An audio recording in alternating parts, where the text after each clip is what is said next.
are among friends, so excuse if our banter gets in the way.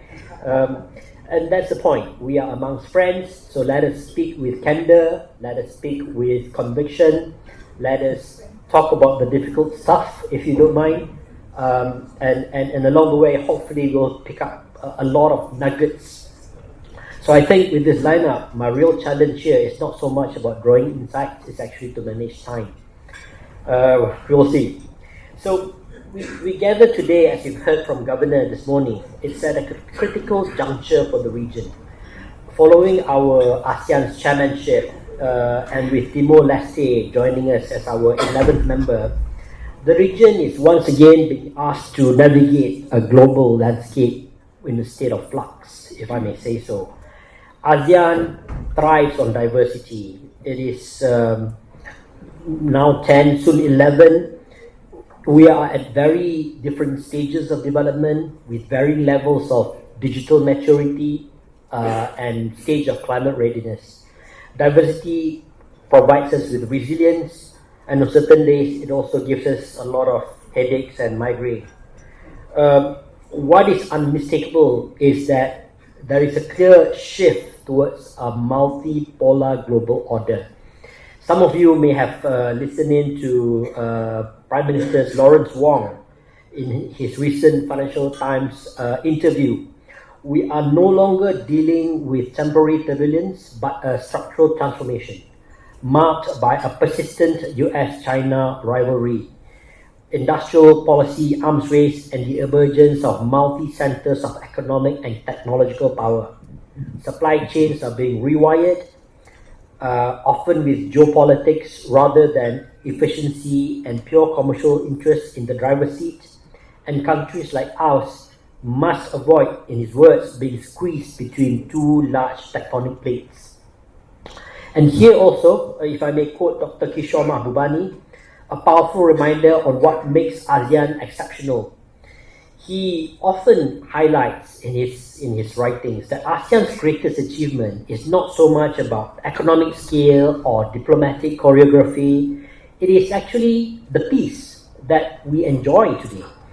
It is one of the world's most combustible regions with mixes of ethnicity, religion, colonial legacies, past wars, territorial disputes, and centuries of intense rivalry.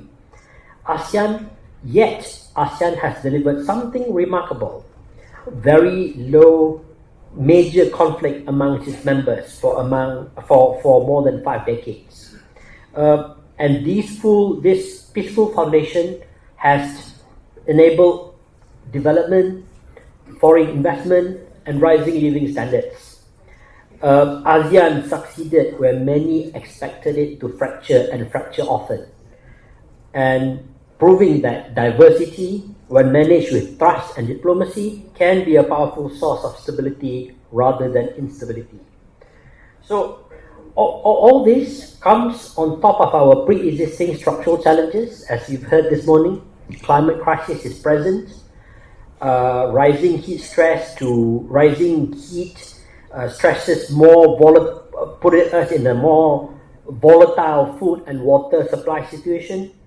Digitalization is advancing rapidly but at uneven speeds, risking a widening digital divide. And of course, there are huge diversity gaps in the economy. So what I'll do today with my fellow panelists is perhaps we can go around 3 rounds of questions. The first round is, let us, this being the first session, let us define what are currently the region's immediate challenge. We spoke about some of it this morning, but what is, from your perspective, your immediate challenge? Second, once we've defined it, what is our immediate priority? What must we do now? And the third part is maybe some longer-term trajectories, conversations, longer-term priorities. So I would like to go today around these 3 rounds, and along the way we'll have opportunities to entertain questions, and then we'll end up with the wrap up. So perhaps let us begin. I will start with Tan Sri Rebecca. Given all these challenges, right? Rapid digitalization, various climate exigencies, creating both opportunities and pressures. What you see is the biggest immediate risk to ASEAN stability and growth. Is it some of these ever-present new challenges, or something more immediate emanating from, say, this new multipolar world that we are seeing? What constitutes a great threat that leaves us behind if we fail to act urgently? Tan Sri. Thank you. Thank you, Fas. First of all, thank you to the FAEA for this very kind invitation. Couple of things. One, Chatham House rules. Chatham House rules, everybody. Yeah. All right. Chatham House rules. Two, opinions expressed are completely my own, nothing to do with MITI. All right, that's the second. Very important. That's very important because I am not in MITI anymore, and by association, I want to make sure that that's clear. I may or may not answer your questions directly. I know that's just me. Can I have the third slide? The third slide. Okay, this one. This is one of my favorite slides, really, and because I'm talking to a bunch of economists. I'm not an economist. I'm a policymaker. I'm a trade nerd, as they say. So also, I'm a very strong advocate for ASEAN. So let me just say that in spite of all the noise that we have today, ASEAN has, over the years, really really stepped up. History has shown that we've been able to manage some of the major crises in the region. For example, during the Asian financial crisis, we accelerated the implementation of the ASEAN Free Trade Area.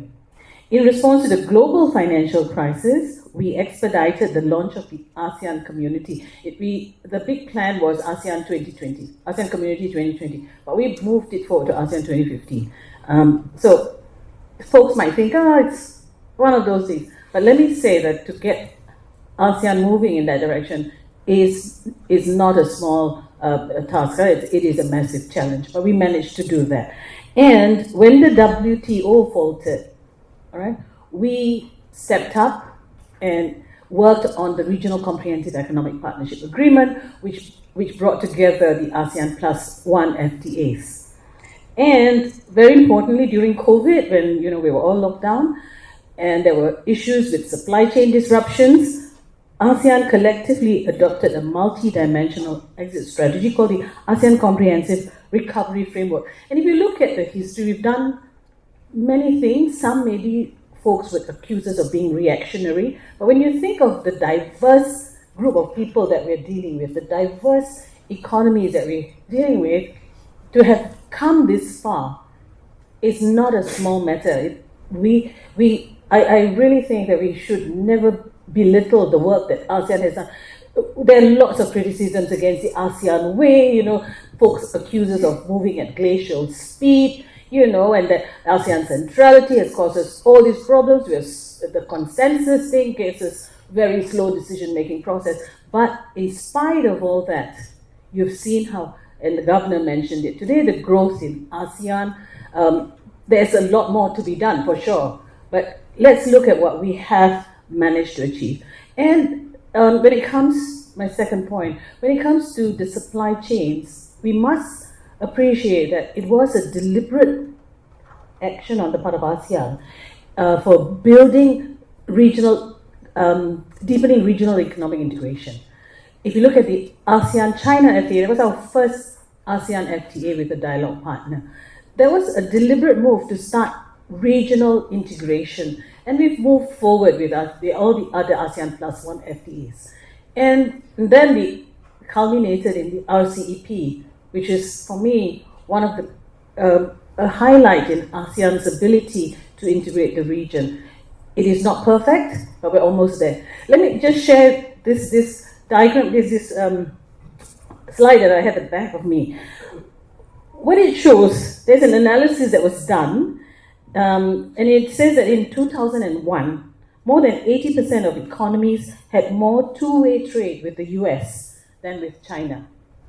Now you fast forward to 2025, and now you have about 70% of the world, 145 out of 205 economies, trade more with China than the US. So clearly the shift is there. And I must say that ASEAN was deliberate in that process as well, engaging and expanding and deepening regional economic integration. My third point, in dealing with all these challenges, yes, I know he's telling me I should step out. It's very hard when you give me a mic, sorry. When you look at ASEAN as a whole, in the light of all the issues that we have before us, that there are endogenous issues that we must deal with. These are structural to ASEAN. The way ASEAN was conceived, the three pillars, the fact that we didn't want a strong secretariat, all these are structural, and I can go on and on talking about it, but we can come back and revisit some of these for the future of ASEAN. Thank you. Thank you. A great introduction. Tan Sri has mentioned about the challenges facing us from the outside and also from the inside on how we tackle them, right? At least broadly. Bridget, if I can tap your insight in terms of, from the point of view, say for example, domestic politics, right? Which socio-political risk or aspect pose the greatest threat to ASEAN? Is it, I know it's always nice to talk about, something external in a way, you talk about climate, you talk about digitalization, but intrinsically, is there any certain socio-political dimension which is embedded within us that is perhaps something that we really have to pay attention to? If you don't mind, 3 minutes. Pra, thank you so much. I want to start before I answer those specific questions, by making sort of a quick comment about what we've learned about the ASEAN chairmanship this last year that I think is useful for us to think about ASEAN moving forward. I would say that there are 3 important lessons. Number 1 is relevance. ASEAN has proven itself to be very relevant, globally as well as domestically. And I think whether or not whatever you think about the terrible situation that is still evolving in Thailand and Cambodia and the end of the peace accords, which I projected would happen anyway, the fact of the matter is that the regional organization reminded everyone how important it is globally. Number 2, we've seen issues of resilience, aka we can see that there is a decoupling taking place in economies, a transformation of engagement in terms of new trade relationships and others. And this reflects the ability of adaptation. Of course, within different members, there are different variations of the capacity to do that, but I think ASEAN has become that arena for resilience to germinate. And then, of course, we've seen repetition, as in no solving of problems that are within the region, such as the South China Sea, such as Myanmar and others. In fact, I would argue the situation in Myanmar has gotten worse, not better from that perspective. But there are some concerns, right? Because ASEAN was so pivotal globally and Anwar's leadership was so strong, the question really becomes, how do you go to these challenges that we talk about, right? ASEAN, it should be about ASEAN, not necessarily about shoring up leadership support domestically. This is a big challenge. So, to answer your question, Fra, I would say that there are essentially 3 big challenges that I've been thinking about. One is how do you foster collaborative leadership? ASEAN as old used to be about the 5 members who were able to work together. Many of these leaders are so focused in on domestic politics, be it Prabowo, be it in Thailand, even in Malaysia, right? And so right now, if you look at ASEAN, you're at a situation where the strongest members in ASEAN are going to be able to guide for the next few years, with the exception of Timor now, right? But Thailand, Singapore, the Philippines. So this is a window for ASEAN to build more collaborative regional strengthening leadership, to ask the hard questions. And the challenge is to get the leaders to do this, to see them, to recognize that it's time to think regionally, not just domestically, because they're facing domestic weaknesses at home. Let's be real. The president in the Philippines is going into a period of weakness after the last elections, and you can guarantee he'll try to repeat what Anwar did, which is to shore up his domestic support by using the ASEAN as an arena. But at the same time, there are other regional, global dynamics that will push for collaborative leadership. And the smaller countries need the regional leadership to work in order for them to be stronger within that organization, within ASEAN. The second big challenge is to go beyond to managing reactive geopolitics. Let's look to what's going to happen this next year. Right? The Trump presidency in the first round, the first year was his worst year in office, and then it sort of got better, right? Supposedly. I think that we've learned from that the first Trump presidency second Trump presidency is not the first Trump presidency.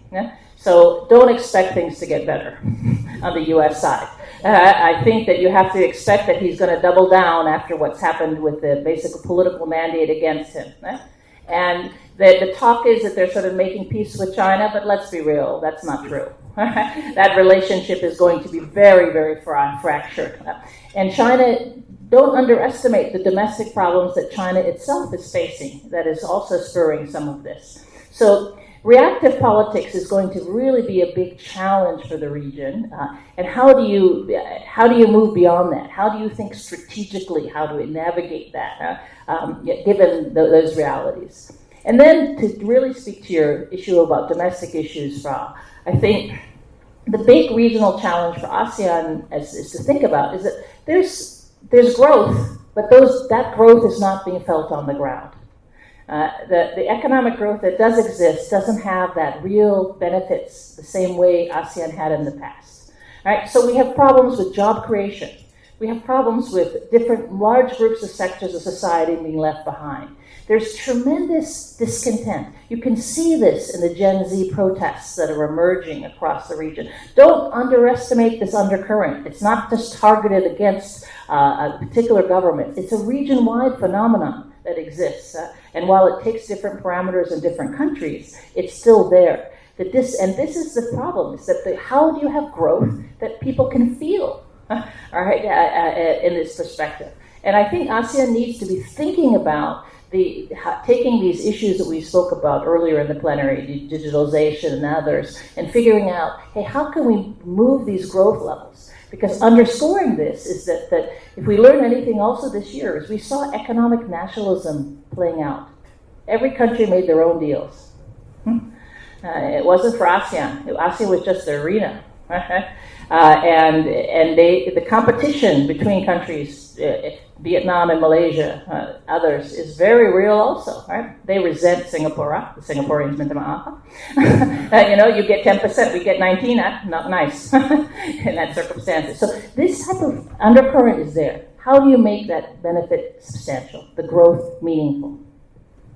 Thank you, Bridget. Now we are really going somewhere. We've been talking about the external outside in, but at the same time, there are things that are brewing intrinsically within each of our borders that maybe threaten to spill over, if I can say such. Pak Eddie, okay, I'm gonna mix it a bit. You got two choices. One, you can continue with what the two ladies have been talking about from a macro perspective on the current environment, or you can pivot into, okay, what's the view from, say, a financial regulator, right?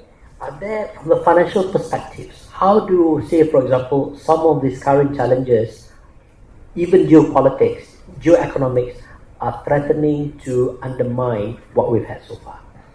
Please, Eddie. Okay, that's a very difficult question. Let me think. It's different from the prepared question, but that's okay. I'll continue the perspective of these two prestigious ladies. I'll talk about the something related to the geoeconomy and geopolitics to influence the Asian economy and Asian financial system. But first of all, I would like to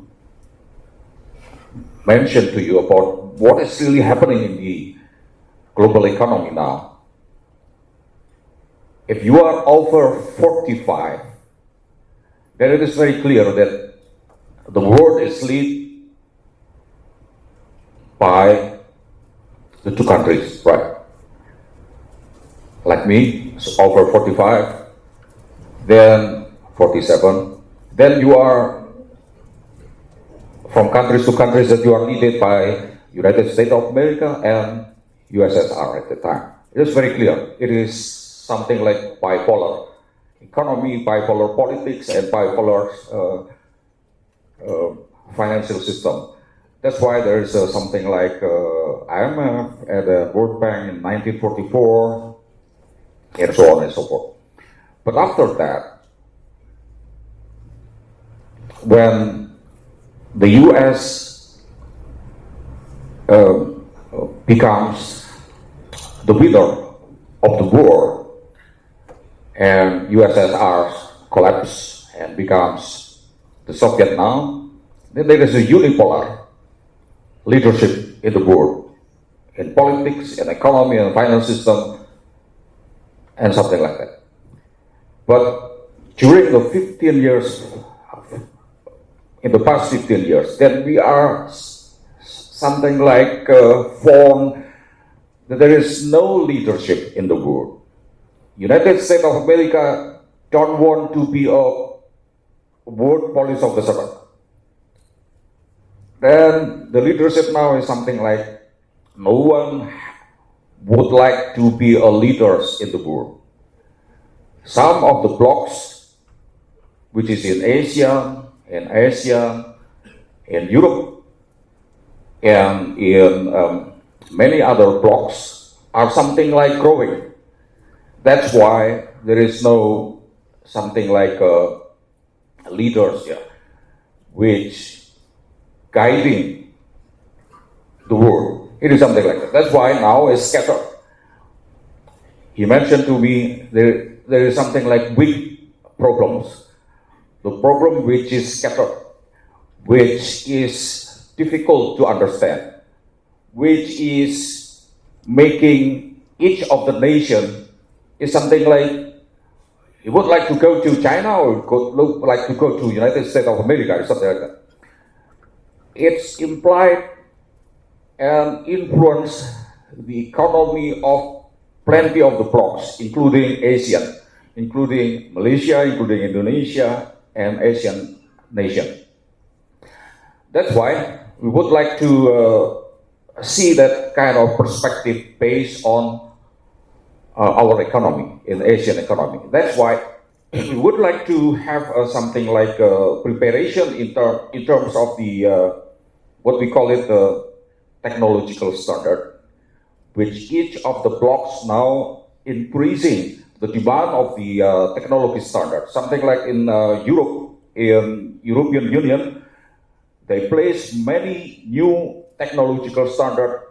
If we something like are not able to follow their standard, then we cannot export to European Union.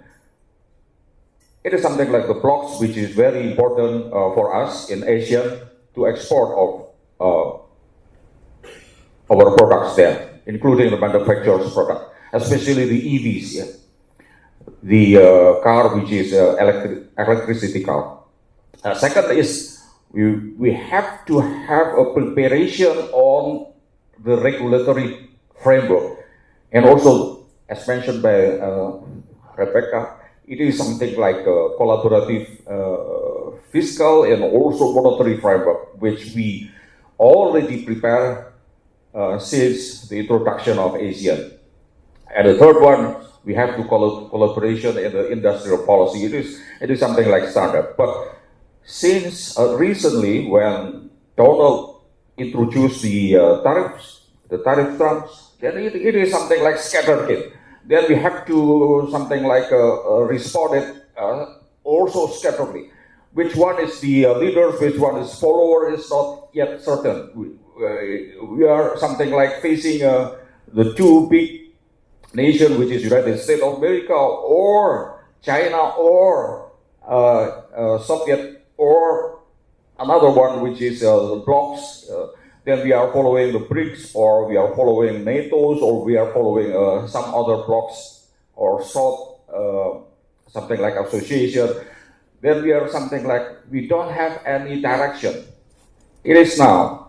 That's why United States of America, although Donald don't want to be a police officer, word police officer again, here's something like making our strength is something like weaken, especially in Asia. That's why we have a bilateral connection between one country to another country, especially to the big nation. But there is no policy framework which guiding us. I think it's very important. That's a big problem of us. Thank you very much.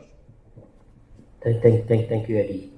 It's very interesting in the sense that we are in a multipolar world, and in a multipolar world, it is harder to come up with some level of hegemon in terms of standards, in terms of multilateral institutions, at a time when each of the players seem to be reluctant to carry the burden of leadership. So round one, very rich. We talk about apart from the pre-existing problems that we had from the beginning as defined by Governor, those wicked problems necessitating new ways of approaching.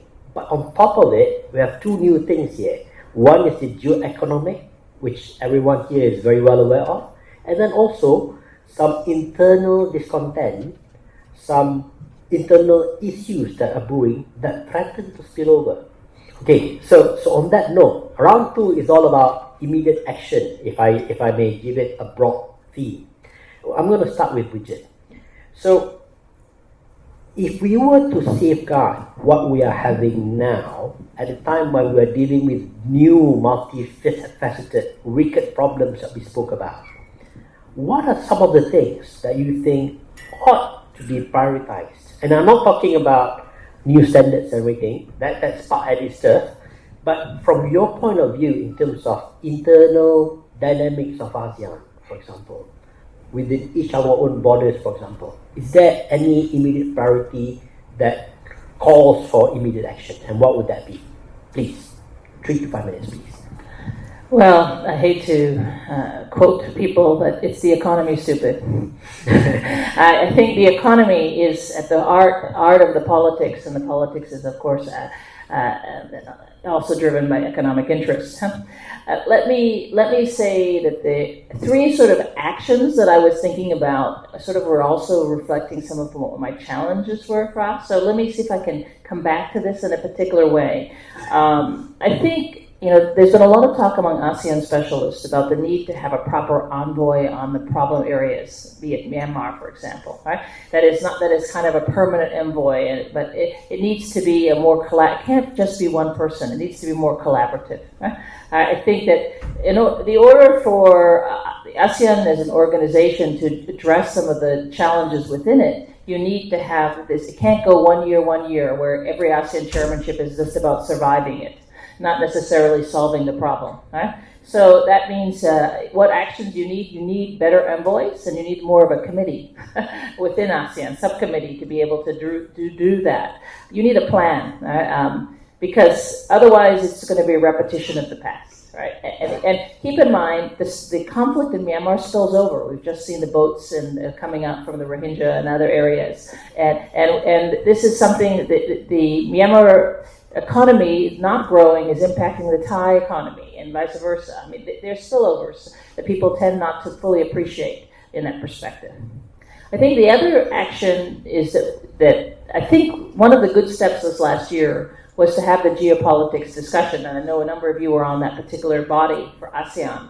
But I think that the geoeconomics component within ASEAN needs to be institutionalized. It needs to be not just one report that's a bit watered down, my friends. It needs to be a report that is actually a committee that is a component, right? So you need, Eddie, what I was so struck by your comments just now is that you're talking about a monetary framework and other framework, right? But these things need to be thought about in a more holistic way from a geopolitical perspective, not necessarily from a domestic policy perspective, right? Or even a regional perspective. So this is why I would argue from an action point is that ASEAN needs to think about institutionalizing the geopolitical dimensions in a real sense. I think the third thing that I think is very important is that there are two areas of social policy, and this speaks to your area. The move towards economic integration has been stalled in the region. And ultimately, the region is stronger together, not individually. I think the political obstacles for regional integration within ASEAN are very high. But you need to find an entry point to begin to do this in the circumstances. All right, and this is why when I spoke about collaborative leadership among the different players, you want to talk meaningful about economic integration, labor flows, and others. The final point I would recommend is that you have to invest in two of the major problems that the region are facing socially. One is the youth, so you need to recognize that the education system has to fundamentally change. The old schools and universities are not teaching solutions for today, contemporary problems. So regional integration through education becomes a vehicle for thinking about how to have problem solving. If you have to give young people mechanisms of social advancement. So when people talk about in ASEAN about digitalization, they're talking about frameworks, they're thinking about businesses, they're not thinking about people in this context. So you think about how to do it below. I think the possibilities of education and social capital collaboration, human capital investment is a very important part of the economic integration. And then the element that is crucial is to recognize that you now have a different divide in ASEAN. The divide between those countries that are getting old and those countries that are still very young. The aging divide, right? In order to address that, this is where economic integration becomes important. You need caregivers, you need proper medical care, right? So again, this is a vehicle to strengthen ASEAN and use ASEAN as an organization, but also think about how you make the society stronger. ASEAN as an organization is always about the elites and individuals, but if the societies aren't strong, and the societies are fragmented, then it weakens.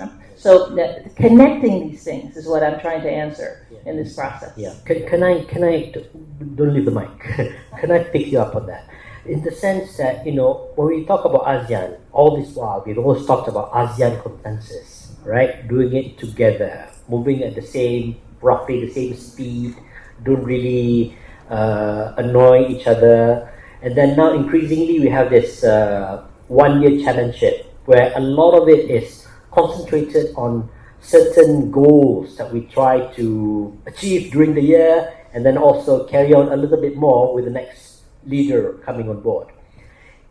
Given the challenges that you spoke about, the youth discontent, the polarity amongst members, the problems that we spoke about, is it time to ditch ASEAN consensus and perhaps go faster with, say, coalition of the willing? And how do we go around getting there? With all due respect, that they ditched the consensus some time ago. The organization really is quite divided on all the major problems, right? And the more divisions, right? Be it Myanmar, be it South China Sea, be it even economic policy, right? How do you approach? But we can't go on along that path anymore, right? So what's new? What's the new compact for ASEAN? I think you need to find shared partnerships within ASEAN to build the organization, for the clustered groups that within ASEAN to pull things forward. And that's where, as I said earlier, having collaborative leadership, the leaders with the countries that have the greatest capacity to be able to offer solutions to some of these have to be thinking about regionally and connectively. That's why I said make the geoeconomics group a standing body within ASEAN to offer solutions, right? Because this is helping to bring ideas and collaboration within that.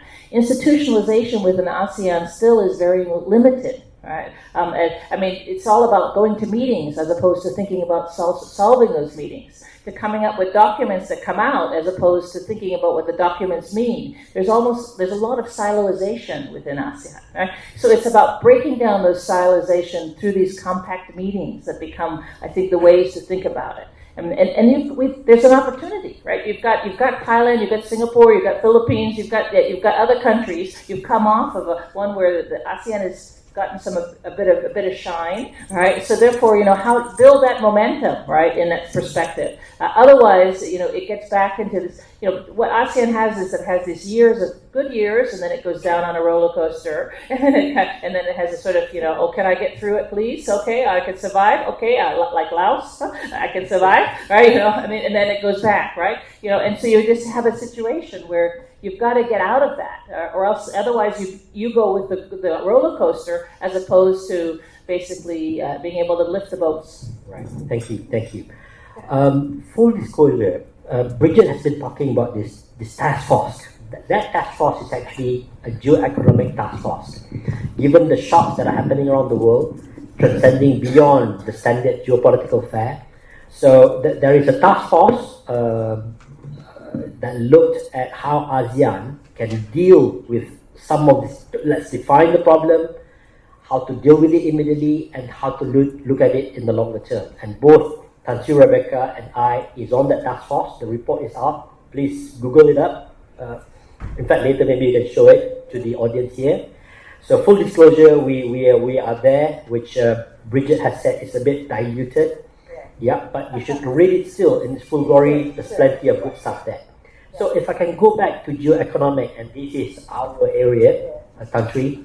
So we have a situation where it's not going to go away, right? It's not going to go away with Trump leaving office. What we've seen is that, a real geo-economic shock that's going to be with us for quite a while. It's almost equivalent to, say, China joining WTO, if I may use that as a benchmark. That's going to redefine global relationships. That's going to stay with us for quite a number of years. So collectively as a group, right? I know each country has gone and negotiate, but beyond that, what's the plan for the group? If you can offer any insights there. Yeah, thanks again for that. I want to touch on 3 points. One, I want to bring in the business into the room. And I love this quote from the ASEAN Business Advisory Council. They say, ASEAN does not lack plans, it lacks delivery. And I think that's important. And they have highlighted what we know ad nauseam. They have been talking about this forever.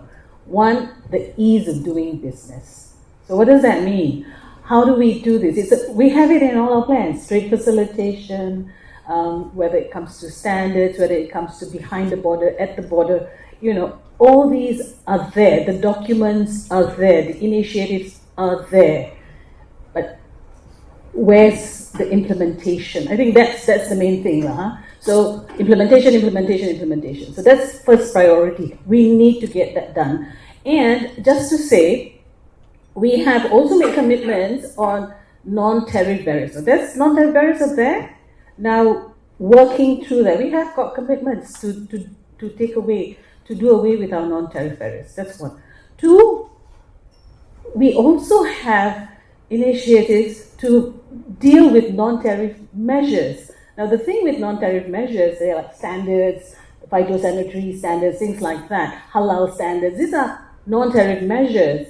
Now, the point is, you may not necessarily have to do away with them, but you need to be able to monitor them and to have them implemented with some level of transparency. So that's also the thing that would help business.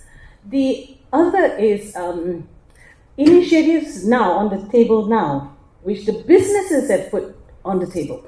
One is the ASEAN business entity. Okay? This has been generally accepted. Now to run with it, businesses have put that proposal on the table. This is to facilitate skills movement, intra-company, intra-corporate transferees, as it were. So movement of skills. Can we get that going? It's already there. They've drawn up the plans for how it can be done. So that's one. The second one, and that one I think is even more important and more significant, is, it's a long name, hold on a second. It's called the ASEAN Supply Chain Coordination Advisory Council. Now, the Federation of Malaysian Manufacturers led this process. One argument, one criticism against ASEAN is that our intra-ASEAN trade has not grown much. Hovers around 20%, 25%. Now, one way of doing this is to look at our own supply chains, right? To facilitate inter-ASEAN. And then this is completely driven by the business sector. So what they have proposed is a dashboard covering, if you're looking at, and it's ambitious, so they've decided to bring it down to 2 product ranges, as it were, or categories. One is textiles, because that would take care of the ASEAN member states that are involved in the lower end production. The other is E&E, because that involves another set of ASEAN member states, right? And so you chart the supply chain, and you have a dashboard of where we are, where are the suppliers, so that you then network and you facilitate. Now, those 2, for me, came out this year, and these are important. These can be easily done. So let's take these forward. So that's on what we need to do immediately. One other, the second point is what has come out from the Geo-Economic Task Force itself. Malaysia was successful this year, almost like pulling teeth, but we managed to break the silos. You talk about the silos. The ASEAN is in 3 pillars: the economic pillar, the social cultural pillar, and the political security pillar. They exist as they are pillars. Now, as you're talking geo-economics, you need to have these 2, at least the economic and the political security folks talking, because it involves national security, it involves economic security. But what we have, and that is out there in the Geo-Economic Task Force. But we need to take that one step further and look at the 3rd pillar. A lot of the things that you put on your theme for these 2 days happens to be in the 3rd pillar. Sustainability, inclusivity, digitalization, all in the 3rd pillar. So we need to make sure that those conversations, and those conversations are happening in the 3rd pillar. You need to bring that now into the economic pillar, into the political security pillar, seriously. You're talking of the Gen Z protests. That's happening, some of the discussions happening in the 3rd pillar. So, so those things can be done. And this is what I mean by endogenous issues in ASEAN. These are structural. We need to be able to deal with it. And it can be dealt with very quickly, really. We did it for the 2 pillars. We can expand it, So you're talking about that's the second. And the 3rd one was about consensus. Come on, folks. ASEAN has always been accused of consensus decision-making, which drags us down. Let me just give you an example. We can do it. We have to be creative about it. When ASEAN was negotiating, and if those of you who heard me say this, I'm sorry, apologies. ASEAN negotiated with Korea, the ASEAN-Korea FTA, and all of us agreed this is where we're going. But when it came to signing, one ASEAN member state wasn't ready to sign. So the others went. So we went on the principle of the ASEAN minus X. And we signed. Those of us who were ready went ahead and signed with Korea. This one economy did not sign. This one member state did not sign because it wasn't ready. What happened was, it got implemented, and the business community in that particular member state made noise and bugged the government to say, why didn't you sign? Everybody else is getting, they're all getting benefits except us. So then that particular member state signed on. So it is possible. You just have to, just run with it and say, I don't use a crude word, but yeah, your problem lah, But the rest of us are moving on. So it can be done. We tried it in the early days in the charter, when we were drawing up the charter. But again, there was pushback. But the economic pillar folks decided, it can be done. Yeah? All right. Thank you, Tan Sri. That's very, very exciting. In the sense that here we are as a region, and sometimes we treat outsiders, FDI from other parts, from far-flung places in the world better than how we do it with each other. So things like ASEAN business entity, smaller things that we can do organically to tackle non-tariff barriers, this can go a long way indeed. Eddie, despite all the challenges, whatever it is, as a region, both you and I experienced the Asian financial crisis, right? So financial resilience is critical, and we've been busy within our own borders, taking care of financial resilience, financial stability. But how do we prioritize against external financial shocks, for example? How can these initiatives be scaled up? The good things that we're doing behind our own borders, is there room for us to do it together? At a time when you mentioned it yourself, some multilateral institutions are not as they were before. So perhaps we need to do it, to take it upon ourselves and do some of these things. Your views, please. Okay, thanks so much. What is the impact of the, let's say, global financial shocks to ASEAN, or especially to your country? Then I imagine that there are two persons who is something like fighting on the street, which is very big persons, and we are in the middle of that. Let me imagine something like that. The shock coming from the big countries, let's say now is United States of America or China. Then we are in the middle of United States or China. Okay? And it is something like about strengthening ourselves in the middle, right? And I divide it into three. The first, we have to increase our muscle. Okay? The muscle in the economy, the muscle in the financial system, ourselves internally in ASEAN. Let's say something like we are improving our collaboration in Chiang Mai initiative to increase the reserve. Then we forget some years ago or something like that. But we have to strengthen the liquidity of the ASEAN. It is very important. It is the muscle, but also related to the economy, something like the foreign reserve, including the foreign direct investment, including the what's the infrastructure in Asia who facilitate the liquidity. I will call it the money. The second is the money. It is very important. Liquidity in Asia is strengthening. Whatever the background of the shocks, then we have to improve our money, our liquidity, by helping each other in terms of trade, in terms of investment, in terms of the something like central bank reserve, which is very important to strengthen our our money, our liquidity. It is very, very important. And the last one, I think, it will be happening in 10 years, 20 years from now. The world is led by not the muscle, not the money, but the digitalization. The country who experts and master the digitalization will be the leader.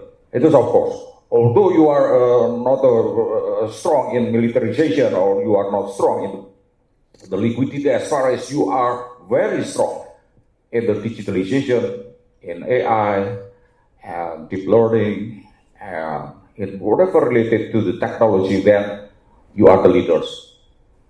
Because there is no military action that can defeat the enemy without the digitalization, without the AI in the 10 years from now.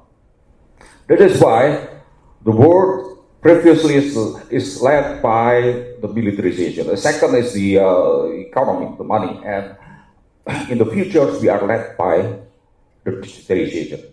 That is why now in the United States of America, in Europe, in China, now the technology, especially the digitalization, is very improving. It's something like what we call it, there is an acceleration in Indonesia as well.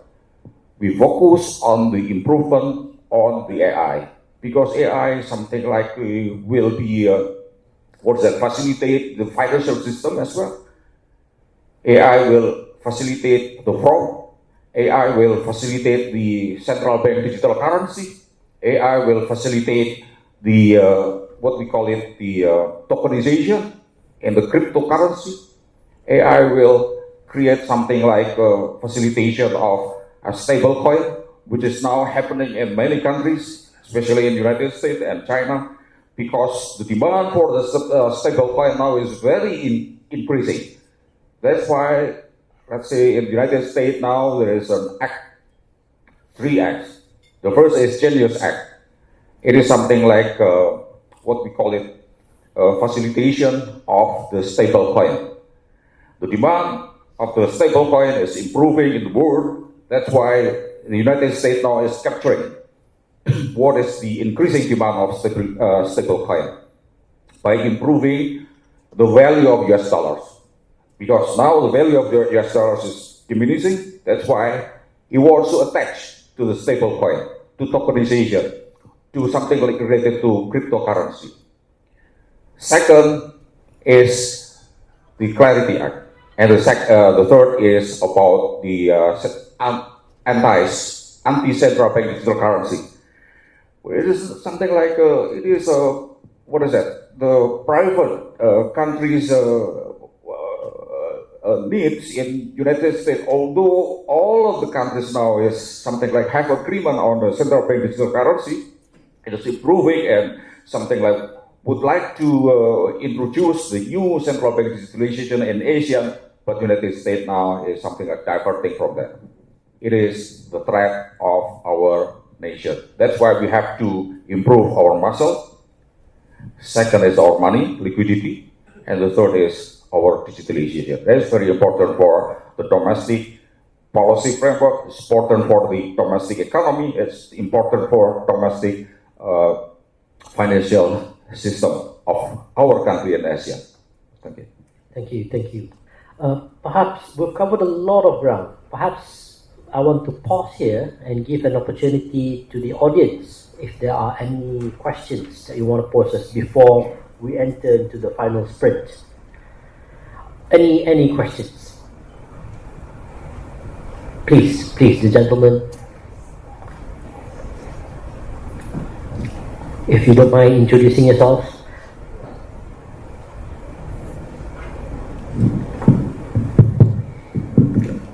First of all, thank you very much for a very interesting discussion. My name is David Lee. I'm the Vice President of the Singapore Economic Society.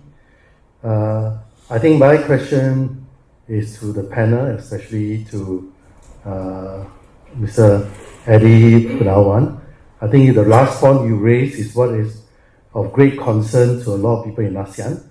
All of us have been through 1997 crisis. And one of the reasons is that we are unaware of our economy's overexposures to US debt. And with the stable coins, the Genius Act, the Clarity Act, and also the anti-CBDC regulation, are we now looking into a state for the sustainability as well as for resilience to look into another Chiang Mai initiative for this crypto regulation, because most of the regulators are still very much behind. Whereas in the US, we have Paul Atkins as the SEC chairman, and we also have Hester Pierce as the head of crypto, which are way ahead in terms of regulation as compared to ASEAN. So that's my question. Thank you. Thank you. Can I invite more questions? We can collect them and then we tackle them. Please. Thank you, Chair. My name is Zhou, and I'm from Myanmar. And my old friend Bridget rightly pointed out that Myanmar is getting worse. And then, as you may know, in the recent weeks, the news about the cyber scams is really not just getting attention from the regional authorities, but also from both U.S. government and China to address on the issue. On the surface, the cyber scam issue seems to be a Myanmar problem, and then that's we took all the headlines in the international news, and then so as Myanmar as isolated as right now, we are, handling the issues with very weak resources. But if you look deeper, it's not just a Myanmar problem. It is a transnational issue, and then it involves hubs and several satellite centers that is really coming out in a very massive, fast threat. And then underneath of that is, I think, whereas we have, Bridget was rightly pointed out that whereas there's a growth, the digital transformation benefiting the whole the region, but the growth was not felt at the bottom of the populations across the countries, and this is where you will find all kinds of unemployed youth readily available for working in all these dark economies. And then on top of that, I think we have this conflict economy and illicit trade, and then Myanmar has been suffer quite a bit on that, and then recent Thailand and Cambodia conflict may even expedite some of these the black market economy. So my question to the distinguished panel is, whereas now China is helping the countries to bomb and destroy the centers, whereas the U.S. government is now sanctioning the parties, but it doesn't really solve the underlying root causes, which is the the conflict economy, illicit trade, as well as the the economic isolation. But whether you may be able to help community approach, the AEC, and whether the cyber scam operations needs to be tackled at the community level with the digital and financial literacy inclusions. Then the second question is, since this is affecting both US and China, and they are taking a strong interest, isn't that a common platform for the ASEANs to push forward for the two big superpowers to help us? Thank you. Thank you. That's a very challenging question to tackle. It started with scam, and then how do we tackle the two big powers of the world, perhaps at the regional platform, if I were to paraphrase it a bit. And the first one is about, in terms of you have deeper digitalization of finance. Is there room for a regional take on either making it how we tackle the challenges, or making it work our way? Two questions to the panel. Any takers? Bridget, please. Sorry, Farah, I'm not going to answer your question, but I'm going to speak on some. Okay, yes, thank you. I'm not going to directly answer your question, but I want to speak to you about a little bit about what Zoe just talked about just now. So, a year and a half ago, I was part of the USIP report on transnational crime in Southeast Asia. And we've seen over 2 years, this region has become a scam region in the world. There are three major countries in the region: Laos, Cambodia, and Myanmar, where most of the scam centers are located. And we've looked at almost 500,000 people have been trafficked into these scam centers. It's an economy of $1 trillion US. Every country in Southeast Asia has a hub and had become centers for scandals. Malaysia has the MBI scandal, the fraud scandal that's connected into this process that has been involved 1 million people scammed in China. We've seen huge problems in terms of, as we can see, when they expose one company, they can see one of the favorite places they like to come is to BERJAYA Times Square.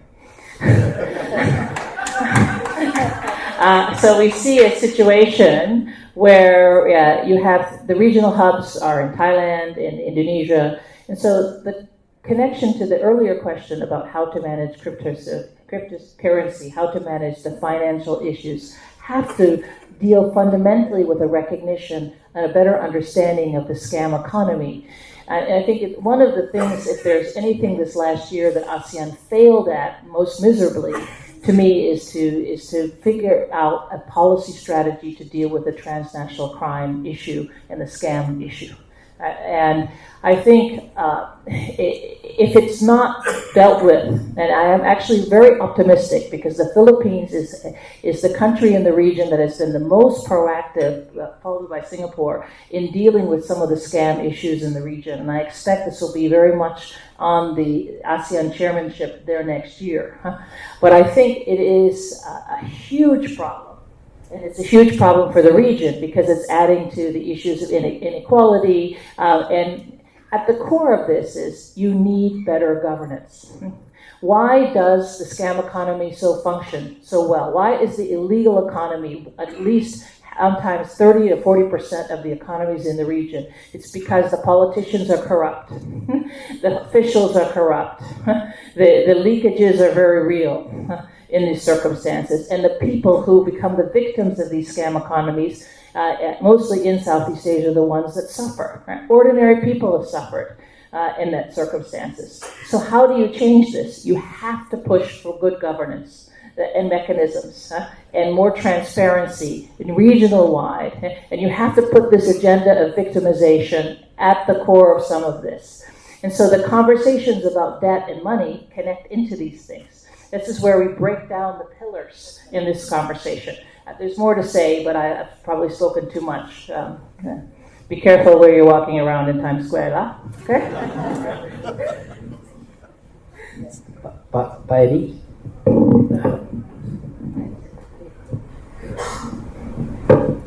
I think the first and second question is very important, but let me see on our interaction in Asian nation, right? While there is something like geopolitical shocks and also geoeconomic fragmentation, then to some extent we are, a bit shocked about that one in terms of our coordination in Asia, also in some of the parts of the Asian countries. Because of Trump goes to Malaysia, there is something like unexpected impact on one country or two countries. And I think the world is led by something like good interaction one another. In Asian nation, Asian countries, something like Malaysia, Indonesia, Singapore, and something like that, if we have a stronger cooperation, that especially in Asian plus, how many? Now is plus 4 or 5 or 10 Asian countries, then the market itself is very big. Then there is a rule for something like benefiting from our domestic market, which is very big.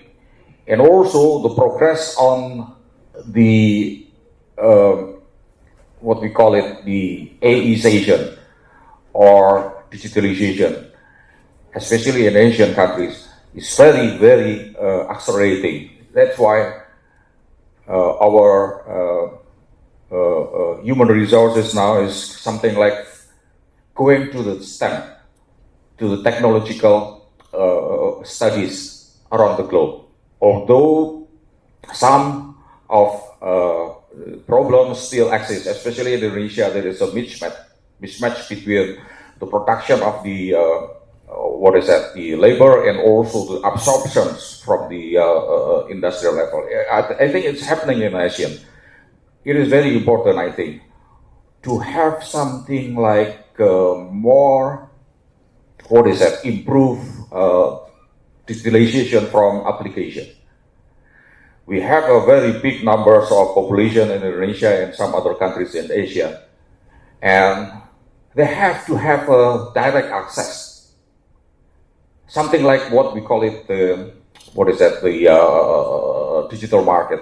When we want to buy some foods or some stuff, then we can go to our application. I think in job market we have to have something like super apps that connecting in Asian countries the production of the labor, which is some of the labor is something like less competent, and then the second labor is more competent, and the best labor is something like technological. Then with the application, the super apps, then there is a connection between countries in Asia from the level of industry and also from the level of productivity there, and connected directly from the labor side. It is something like, I think, the moving of the labor around Asia and also the productivity as well as the money will be very fast if we have a super apps which is connecting one another. There is a room for improvement as well in the policy framework, something like a monetary policy or fiscal policy coordination between Asian countries, the 10 Asian countries, including Timor-Leste, the late week. I think it will be improve the economy very fast if we have something like a marketplace for labor in Asian nation. I think that's one. One answer. Another one, I think we have to have the collaborative framework that you mentioned before. It is something like dashboard. Although it is very difficult to have the recent data on each of the nation, on each of the industry, on each of the production of the, let's say, agricultural sectors, or each of the the service sector, but we have to start it, the dashboard.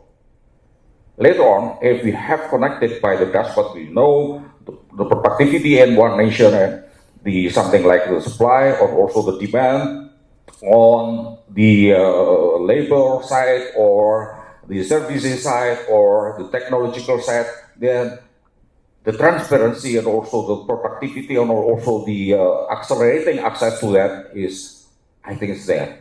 And it is our problem now, and we can solve it. Thank you. Can I just say, this is exactly the issue that we've talked about. The connections, the network between, or the bridging among the pillars. And if you're talking of the scams and things like that, it's not just the finance, but also security. So we need to have, the one thing that will come out of this conference, if you have to do a presentation to, or proposals to, or recommendations to government in ASEAN, please do this. The issues that have surfaced here clearly point to the fact that we are not dealing with the issues holistically. We are leaving it to the finance side. I'm not sure how much of it is done at the finance side. The economic side, I don't know whether to talk about it. The political security folks, are they talking about these things? So you need to have the different voices in the room. And this is something I'm really passionate about, and I do hope that this will come true in your recommendations to government. Thank you. I'm going to abuse my privilege here and go into the final round and combine it with what I want actually in the end to ask each one of you in terms of your final last words. So enter the final round here. Let's talk about longer term. Okay, I'm going to start with Bridget, and then we go to Tan Sri, and then we end with Pak Eddie. So when you talk about long term, Bridget, where do you see ASEAN? Do you see it? What is your best positive version of ASEAN in 5 years? Will it be rule maker, nimble balancer? Will it be a fragmented collection of countries, each leaning in its own directions and playing the multipolar game? What gives you the most hope? 2 minutes. Okay, I think it'll be fragmented, to answer your question directly. But that doesn't mean that it's necessarily weaker in that circumstances. You've got 5 years where you've got a number of very strong country leaders that can actually push ASEAN in a pivotal direction. And I think this is why it's so important, like conferences like this, talk about these issues in a more meaningful way. And so I'm going to use my last minute to build on something Eddie said earlier. I thought it was very innovative of him to say that, the world is going to be driven by digitalization. And I think we already see that money, the wealthy tycoons are the tech people, right, in that circumstances. I want to offer a slightly different view of where the world is going to be in terms of down. Which countries are going to survive? Not just those that have digitalized, but those that have become sustainable, I think will be very important. And this is where the other issues have to be on the table. Food security is not a one country issue. It is a region-wide issue, especially given the forces of climate change. All right, the smog that is impacting the health. Season is coming, right? This ASEAN could do a lot more to curb some of its neighbors, to reduce some of the smog that's happening in this process. And there are things that can be done to make the regional more sustainable and the countries more sustainable. That's going to be the comparative advantage, not just digitalization. It's about sustainability of key things and resources that will keep these countries more effective. And this is where I think Singapore has been very proactive in pushing for. They are way of the curve. They have a Future Institute and others thinking about these things. Right? I think ASEAN needs to be thinking about these things in this process. Inevitably, fragmentation is not necessarily bad. It's a question of whether or not you can push the envelope in the direction of the right things. I didn't answer Zoe's question earlier about collaboration and others about China. I think you do need to play with the big boys and girls in this process on the things that matter, like the scam economy as a particular area, and you have to push Myanmar to address the questions of conflict better. But the fact is, you also need to be thinking big. And the final point I would make is that in order to think big, you need to invest in the young people and transform the education systems in a particular way. There's simple things to do. Basically allow technical education, Tibet programs to develop, allow students from the region to come into ASEAN. They shouldn't have to have a student visa. They should be able to come and study anywhere else and offer scholarships, because if you lift the young people, you will lift the region for the future. And the educational transformation has to shift. And that will keep the countries in the region sustainable and allow for digitalization. Thank you so much for that. Thank you, Rebecca. Yeah, I agree with a lot of. You've taken your career along the path of trade negotiation and everything, but 5 years from now, is it beyond trade? Is it time for, say, an industrial policy for ASEAN? Yeah. What say you? It's all of the above. First things first, I think in the next year or so, we need to get RCEP fully implemented. We need to bring RCEP, the Regional Comprehensive Economic Partnership, was designed around the ASEAN Plus One FTAs. Now, we've gone ahead and upgraded the ASEAN Plus One FTAs. We need to do likewise with RCEP. It has to be aligned. So that's an immediate thing that I'd like to see. And if RCEP, which is a very powerful agreement, comes into full force, when I say full force, means full implementation, there is the opportunity for us from a business perspective, and also because RCEP is ambitious, but not as ambitious as the CPTPP. What's missing? Stronger labor disciplines, stronger environment disciplines. You need to have them. You need to have a stronger management of competition in the context of state-owned enterprises. So those disciplines need to find its way into RCEP. It is going to be really, really ambitious and forward-looking. So that's something that needs to be done. And we have to also capitalize, ASEAN needs to capitalize on the fact that China, Japan, and Korea, they do not have a trade agreement among themselves, but they are in RCEP. And de facto, they have a trade agreement among themselves because of RCEP. So these are things that ASEAN has done well and needs to take forward seriously. Okay? Thank you. Policy, implementation. Implementation. Yeah. Forget frameworks. Get it done. Eddie, your final round.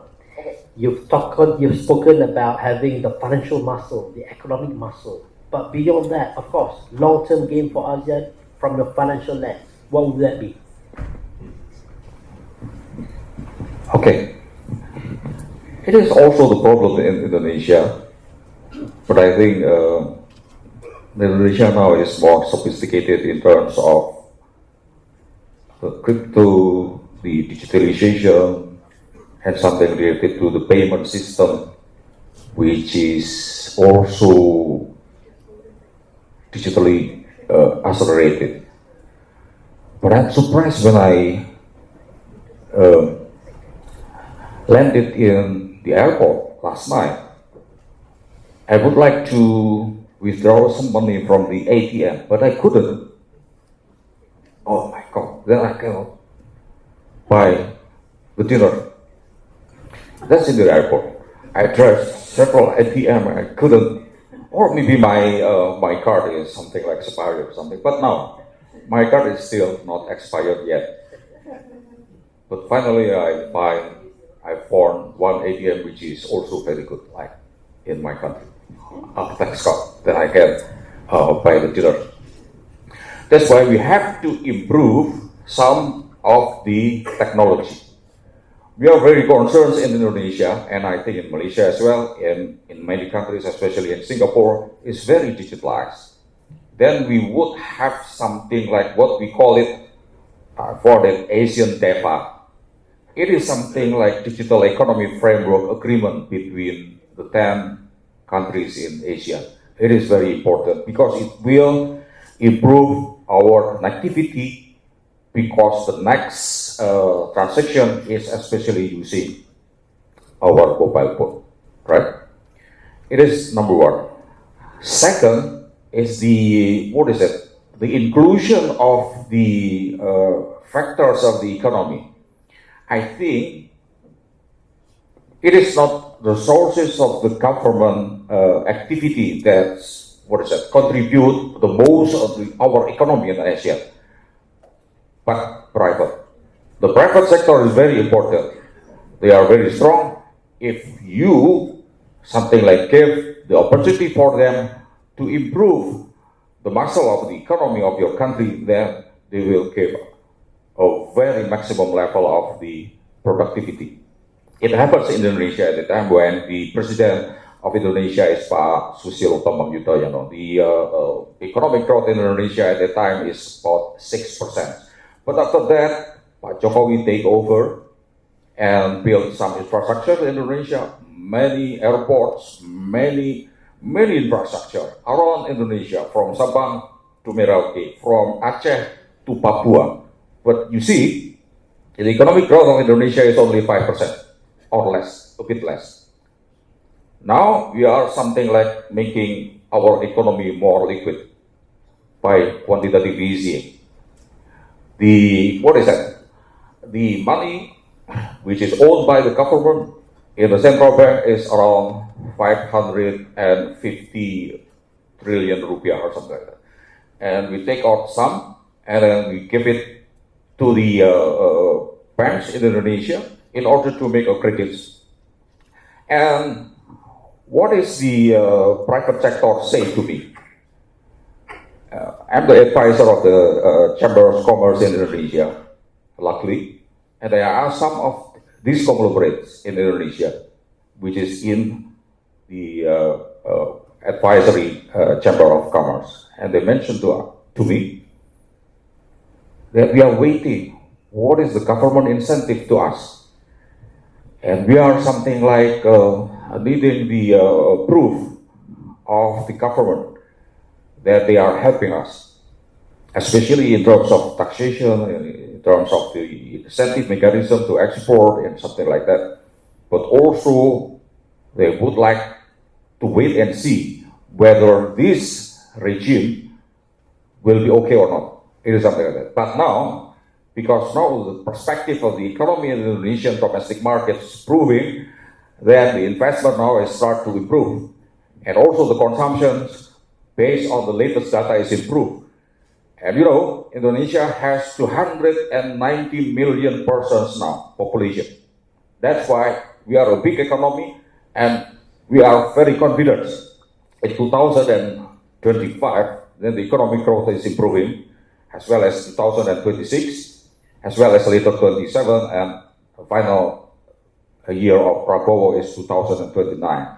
We are very confident enough. The confidence level is at a peak level, and it is very important for the economy, not only demand and supply, but also the level of confidence of the society, especially the private sectors.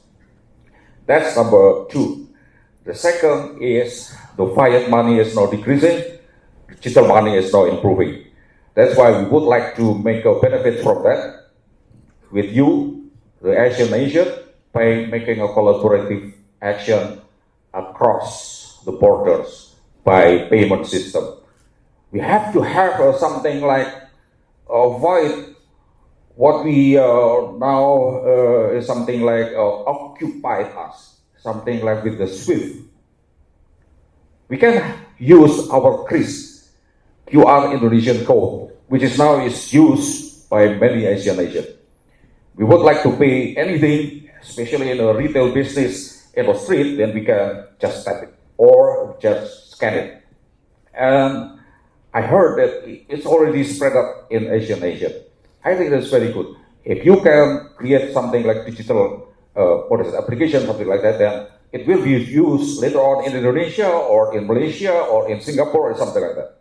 And also, I heard in Singapore there is closures of some restaurant, right? Recently, 2 days ago, I read the newspaper and Singapore facing a problem, something like that. The productivity of the restaurant. Some of the restaurant is closed.